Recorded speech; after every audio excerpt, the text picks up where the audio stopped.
हरिओम प्रिय दर्शकों, यदि आपकी धनु राशि या धनु लग्न है तो इस वीडियो को पूरे ध्यान से देखिएगा, समझिएगा।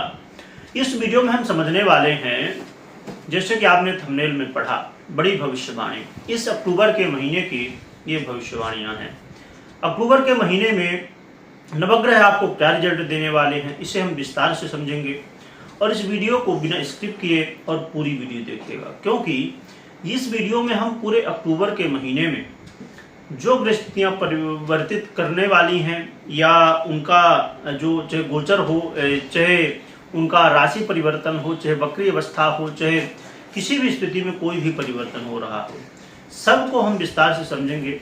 कई बार कंफ्यूजन होता है कि जब आप अलग अलग वीडियो देखते हैं अलग अलग ग्रहों के परिवर्तन की, तो उसमें होता है कि कोई ग्रह अच्छा फल दे रहा है तो कोई ग्रह बुरा फल दे रहा है, तो होने क्या वाला है। इसलिए इस वीडियो को यदि आप देखते हैं तो ये कंफ्यूजन भी आपका दूर हो सकता है।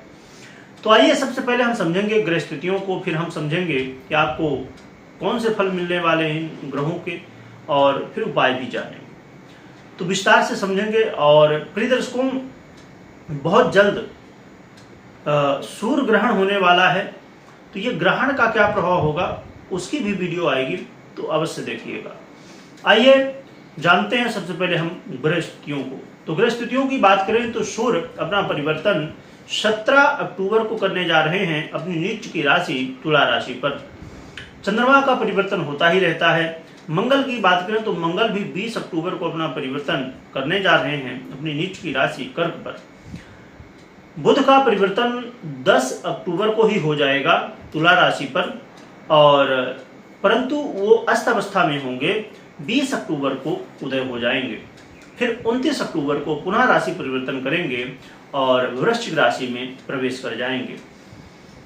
बुध के बाद देवगुरु बृहस्पति की स्थिति देखी जाए तो देवगुरु बृहस्पति वृषभ पर ही गोचर कर रहे हैं, और परंतु अपनी स्थिति में फिर भी वो परिवर्तन करेंगे। 9 अक्टूबर को देवगुरु बृहस्पति वक्र अवस्था में चले जाएंगे।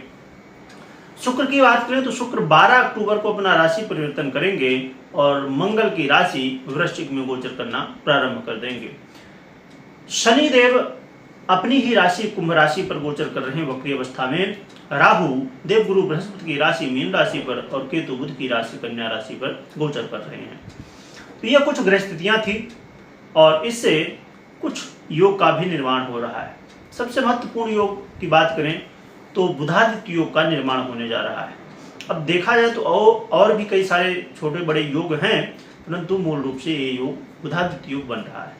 बुधादित्य योग बनता ही रहता है, परंतु इस बार जो बुधादित्य योग बनने वाला है तो इसका जो प्रभाव है ये बहुत ज़्यादा प्रभावित नहीं करेगा, यानी कि बहुत ज़्यादा इसका फल हमें नहीं मिलने वाला है।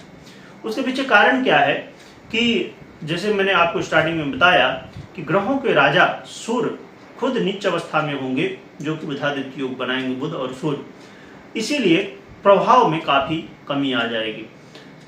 परंतु इसका मतलब ये भी नहीं कि बिल्कुल प्रभाव मिलेगा ही नहीं, क्योंकि कभी भी कोई भी योग बने, चाहे राजयोग हो चाहे दुर्योग हो, उसका प्रभाव अवश्य मिलता है, कम हो या ज्यादा हो।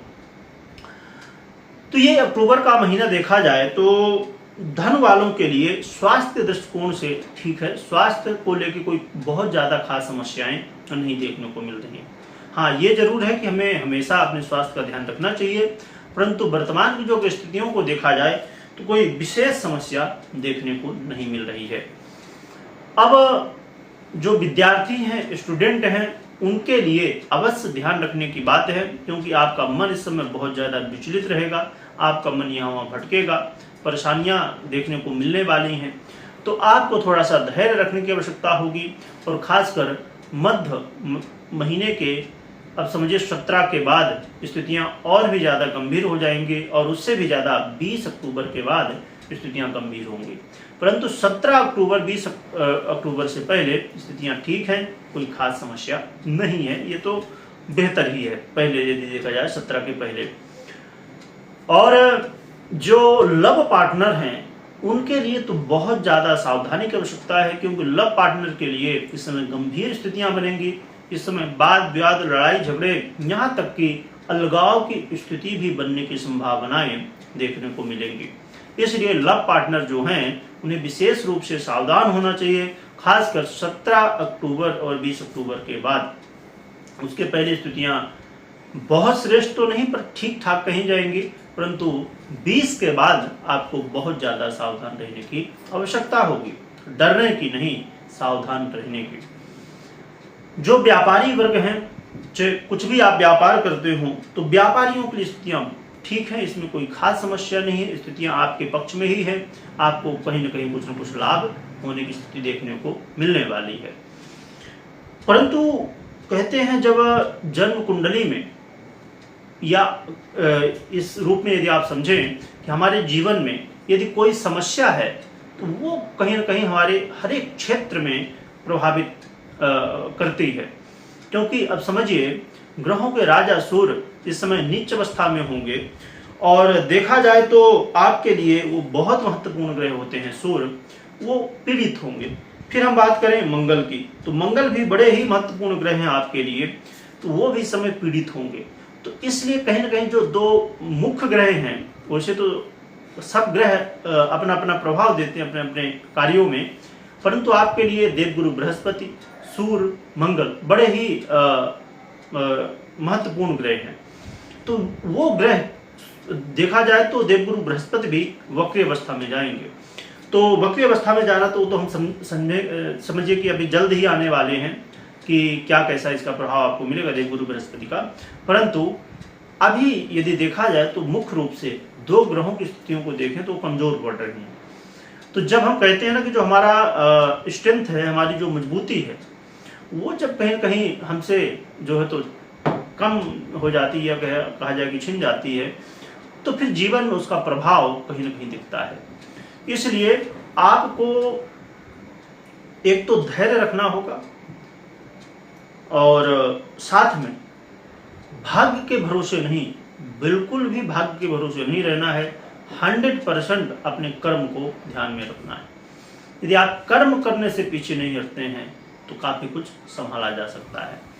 अब रही बात जो लोग नौकरी पेशा में हैं, जो जॉब करते हैं, उनके लिए भी स्थितियां ठीक ठाक हैं, बहुत ज़्यादा कोई खास समस्या नहीं है, बल्कि आपको धन लाभ की स्थिति बनेगी।